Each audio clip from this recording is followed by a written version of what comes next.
नमस्कार दोस्तों, आप सभी का स्वागत है एक बार फिर से चैनल में। दोस्तों आज का ये सेशन स्पेशल होने वाला है। अगर आप छोटे व्यापारी है या फिर जीएसटी का काम करने के लिए किसी थर्ड पर्सन कंसल्टेंट के भरोसे रहते हैं तो ये आपके लिए वीडियो होने वाला है, क्योंकि इस वीडियो में हम ये सीखेंगे कि खुद से अपना GSTR1 फाइल कर सकते हैं।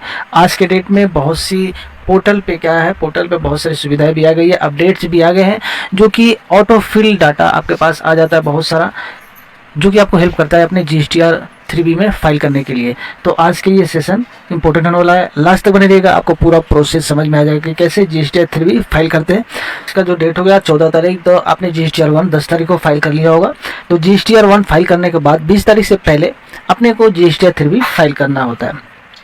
तो GSTR3B फाइल कैसे करें, चलिए आज के इस क्लास में हम लोग सीखते हैं। तो सबसे पहला चीज़ आपको ये करना होगा कि GSTR3B में आपको इनपुट टैक्स क्रेडिट के लिए GSTR2B को डाउनलोड करना होगा, और GSTR2B के साथ आपके बुक्स ऑफ अकाउंट में आपने जितना भी इनवॉइसेस बुक किया है उसके साथ एक रिकॉन्सिलिएशन करके अपना इनपुट टैक्स क्रेडिट फाइनल कर लेना होगा कि अपने को इनपुट टैक्स क्रेडिट इतना लेना है।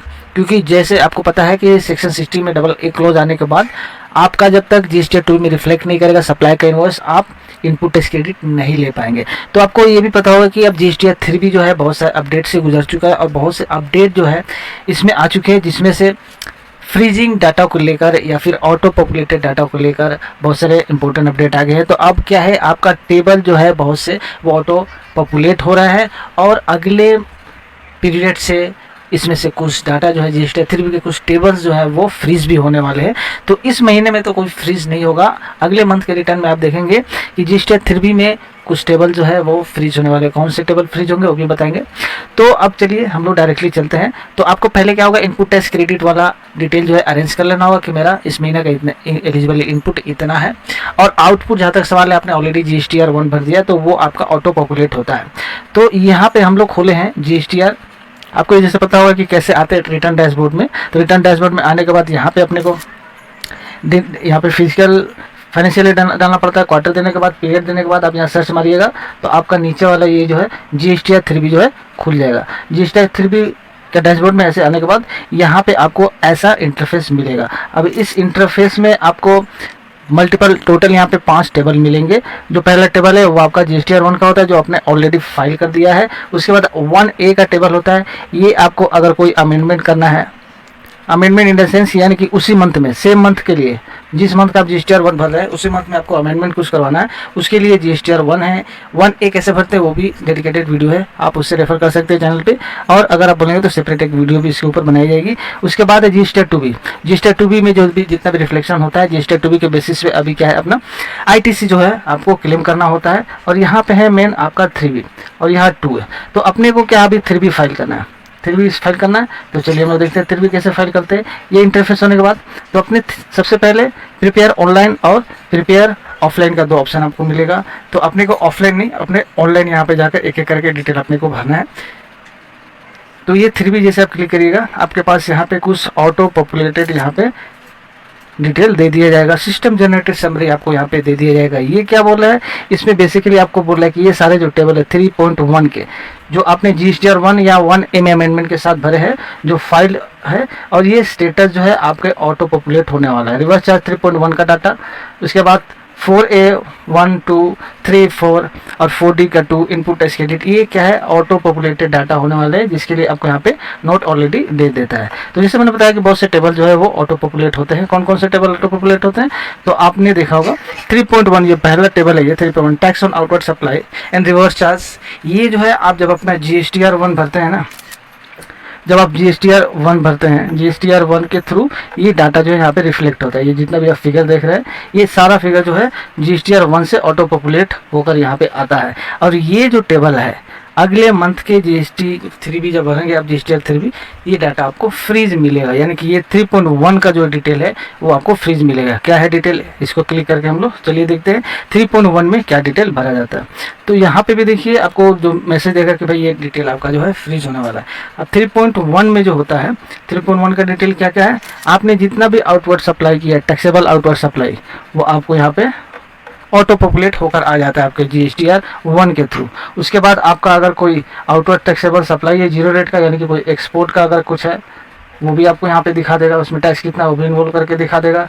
उसके बाद अगर कोई आपका नील रिलेटेड एग्जेम्प्टेड सप्लाई है, एग्जेम्प्टेड सप्लाई जो है वो भी आपको यहाँ पे दिखा देगा। उसके बाद आपका रिवर्स चार्ज डिटेल कुछ है वो भी आपको यहाँ पे दिखा देगा। तो ये ऑटो पॉपुलेट होता है आपके GSTR 1 से। ये डाटा जो है अगले मंथ का जब आप GSTR 3 भी फाइल करेंगे तो अब ये फ्रीज भी हो जाएगा, यानी कि अभी तक एडिटेबल है डाटा, अगले मंथ के रिटर्न से आपको ये एडिटेबल नहीं मिलेगा, आप इसे एडिट नहीं कर पाएंगे। तो चलिए हम लोग अपने सब्जेक्ट पे बैक टू द सब्जेक्ट होते हैं और अपना 3B कैसे फाइल करना है। जैसे मैंने बताया 3.1 डिटेल जो है ये आपका ऑटो पॉपुलेट होता है, ठीक है। ये जो टेबल है ऑटो पॉपुलेट होता है। उसके बाद अपने को अदर दैन आउटवर्ड सप्लाई, ये 3.1 जो है ये क्या है, टोटल आउटवर्ड सप्लाई क्या है, यानी कि जिसके ऊपर आपको अपना लायबिलिटी डिस्चार्ज करना है। आपका RCM वाला पोर्शन हो गया या फिर आपका जो टैक्सेबल सप्लाई आपने दिया है उसके ऊपर सारा लायबिलिटी का डिटेल इसमें होता है। हमने ये खोलकर भी देख लिया। अब इसके बाद जैसे मैं बताया आउटपुट के बाद इनपुट आपको डिटेल रखना होगा।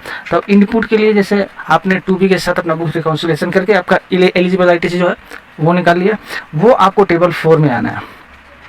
टेबल 4 जैसे क्लिक करिएगा, टेबल 4 में आपको क्या अपना इनपुट टैक्स क्रेडिट भरना है। अब यहाँ पे जैसे आप खोलते हैं ना, यहाँ पे आपको मल्टीपल रो मिलते हैं, मल्टीपल यहाँ पे आपको बॉक्सेस मिलते हैं, मल्टीपल टेबल्स मिलते हैं। तो ये सारे में आपको डिटेल भरना है। सबसे पहला जो है 4A में यहाँ पे जैसे देख पा रहे हैं ITC अवेलेबल। अब ITC अवेलेबल में आपको डिटेल भरना है। इंपोर्ट से अगर कोई आपका इनपुट आ रहा है, इंपोर्ट गुड से या फिर इंपोर्ट ऑफ सर्विस से, वो आपको यहाँ पे डालना है। यानी आपका कंपनी में अगर रिपोर्ट होता है उसके ऊपर अगर आपने कस्टम को IGST पे करते हैं तो वो आप एलिजिबल होते हैं इनपुट टैक्स लेने के लिए, वो आपको यहाँ पे डालना पड़ता है। तीसरा जो होता है ये होता है आपका RCM वाला, लाइबल टू रिवर्स चार्ज। अब ये जो आपने जो 3.1 में जो दिखाया है RCM, उसका यहाँ पे सेम रिफ्लेक्शन होता है। ये RCM वाला डाटा यहाँ पे आ जाता है जिसको आपको डिस्चार्ज करना होता है लाइबिलिटी। उसके बाद आपका ISD का कोई पोर्शन होता है वो आप यहाँ पे ले सकते हैं, ठीक है। उसके बाद ऑल अदर ITC, ये वाला जो पर्सन है ऑल अदर ITC, इसमें आपका जितना भी 2B का डिटेल यहाँ पे रहता है, 2B से भी इनपुट जो आता है, यानी कि जो एलिजिबल इनपुट जितना भी है एलिजिबल ITC, वो सारा यहाँ इसमें आपको देना होता है। यानी दूसरा चीज आता है, ये तो हो गया आपका अवेलेबल ITC के लिए। दूसरा B वाला पोर्शन होता है 4B में ITC रिवर्सल। अब ITC रिवर्सल में यहाँ पे 2 टेबल रहते हैं।